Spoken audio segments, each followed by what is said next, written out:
Alrighty guys, I got the door open again just a little bit, threw a couple more, I basically threw the top layer in on top of this guy, and we're actually just getting into the danger zone here.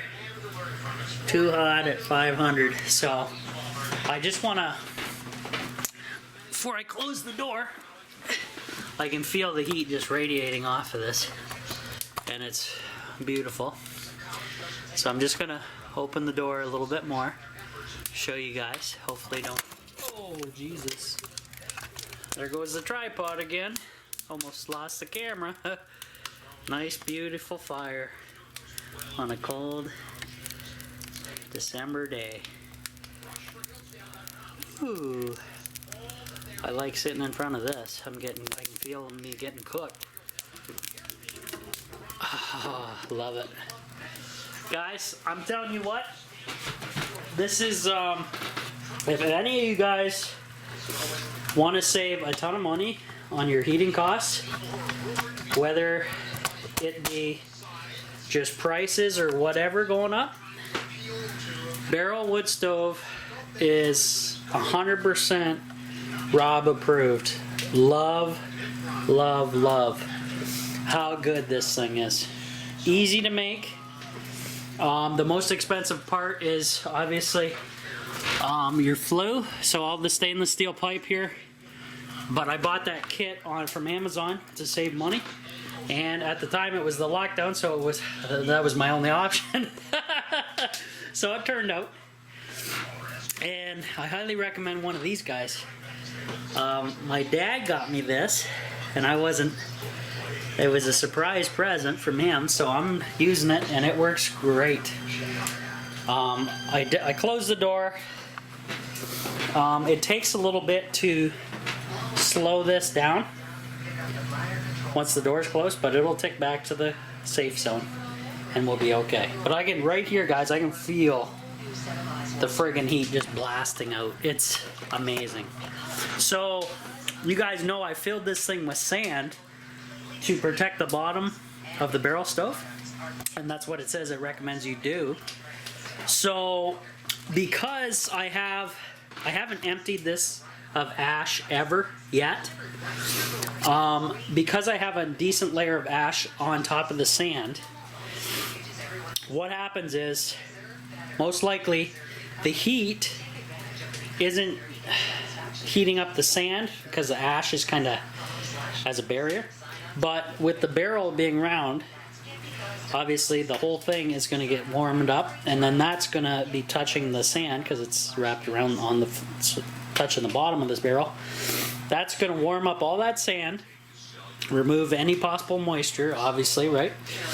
Cook it off, and then that acts as a thermal mass as well when the fire dies down. So the barrel kind of stays and holds that heat for a while. Cement board, same thing.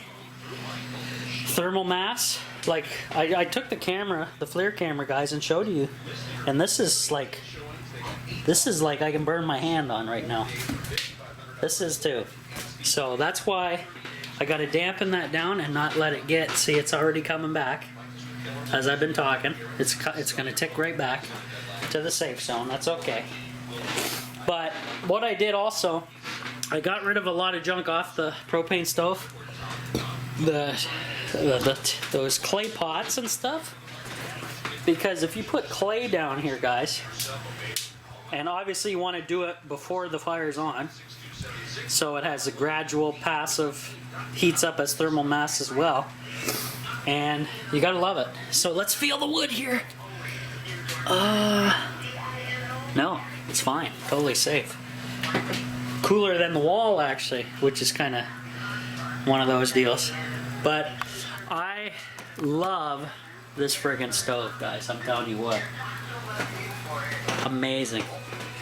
Let me show you the temps. Look how dark it is in here. 3 o'clock, just about 3 o'clock. Whoa, what happened to the light? 3 o'clock, time, date, temps. Here is the temperatures. Woohoo! That took about, what did you think, guys? An hour or so to get it to comfortable? Yeah, that's pretty sweet. And she's right back in the good zone. Love it. So it's kind of like it's your thermostat, kind of. It's giving you a temperature, and it tells you what's good, what's bad, what's too low. So you can use your dampers and such on your barrel stove to get it to the perfect adjustment, basically. Love it. And ceiling fan's doing its magic. I can feel the friggin' heat whipping around the tiny house. Floor's already warm. Jackpot in an hour. That is, even for a store-bought regular firewood stove, I don't think I'd get the same results whatsoever. Because this is so much of a surface area and there's no fire brick. And guys, you can do this without fire brick whatsoever. If a hole or crack appears, you go to your local Home Hardware or whatever tool hardware store you guys have. Go into the wood stove aisle, if they have such a thing. Ours does. And on the shelf, you have a product called Refractory Cement. And I've mentioned this many times in my videos, but I keep doing it every time because I'm going to get the comments. And it is basically refractory cement. You putty it on over the crack inside and out, so you might have to do some cleaning inside to get to it, wherever that may be. And you follow directions, start a small fire. Normally in the instructions you start a very small fire to help the refractory cement cure. Well, basically what it is clay. And I believe, I don't know if it's high temperature clay or what the deal is, but I'm pretty sure that's the case. You can reseal this barrel stove no problem. Now if it gets to a point where it's too far gone, go pick up a barrel that's in good quality somewhere. You don't even need the lid, because as long as it's the same 55-gallon drum, you can just take this front off, which saves you a step. Remove the damper part for your exhaust pipe, and then the legs underneath. So you rip that out, put it back together, new barrel stove, do the burn off, do the nice coat of black high temperature paint out here, and you got a brand new stove for 10, 20, 30 plus years, maybe more. And you don't have to change anything outside with your flue or your flue pipes. Pretty amazing. And to replace a wood stove, guys, that's the cheapest thing I've ever seen. You can find barrels side of the road free, given away at businesses, whatever, or buy them for 20 bucks, whatever floats your boat, whatever access you can get, do it. And even guys, if you got a tiny house on a trailer, this is the answer. This will get you through the worst type of winter weather you can go through. Plus, you got all this surface area to cook on and put a pot of water on or put a fan like I did.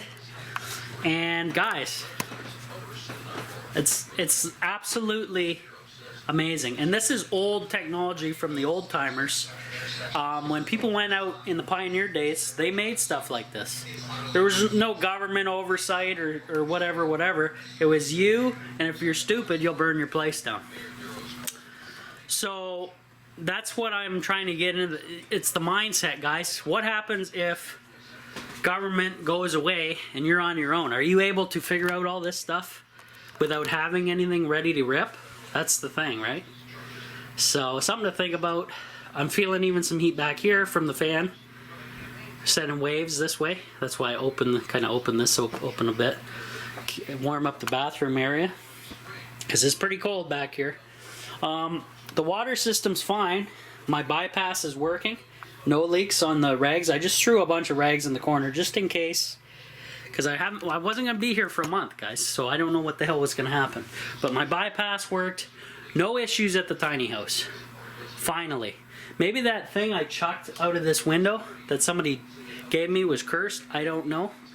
Possibly. But it's way out in the field there, so forget that. Uh-oh, company.